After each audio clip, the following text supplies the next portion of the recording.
Et le procès de l'ex-champion paralympique Oscar Pistorius a repris en début de semaine. Il risque jusqu'à 15 ans de prison pour le meurtre de sa compagne. Les deux parties vont présenter leurs arguments pour tenter d'influer sur la sentence. La défense prétend que Pistorius présente des symptômes de dépression. Selon la défense, Oscar Pistorius est un homme brisé qui devrait être hospitalisé au lieu d'aller en prison. Il n'est pas capable de témoigner, selon Johann Scholz, psychologue de la défense. Depuis le drame, il est atteint de troubles psychiatriques graves qui se sont aggravés au cours des 2 dernières années. Pistorius a abattu sa compagne Riva Steenkamp en 2013. À l'époque, il a déclaré l'avoir prise pour un voleur. Il lui a tiré 4 fois dessus à travers la porte des toilettes.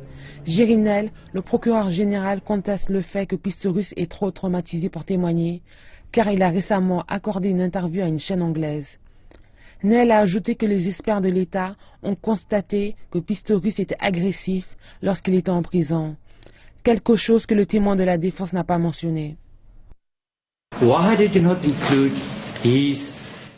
Pourquoi n'avez-vous pas mentionné son attitude agressive et verbalement violente envers les représentants? Pourquoi ne l'avez-vous pas écrit dans votre rapport? Êtes-vous en train de dire que cela n'est jamais arrivé?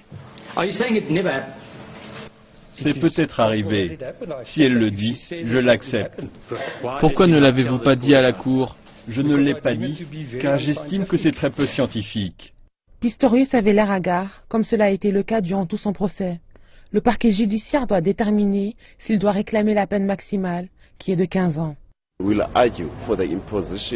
Nous demanderons la peine maximale prévue par la loi. Toutefois, cela n'est pas de notre ressort d'imposer les peines, mais à la discrétion de l'officier qui préside. Nous devons accepter que si elle trouve des circonstances importantes et déterminantes qui lui permettent d'imposer une peine autre que la peine minimale, elle pourrait le faire.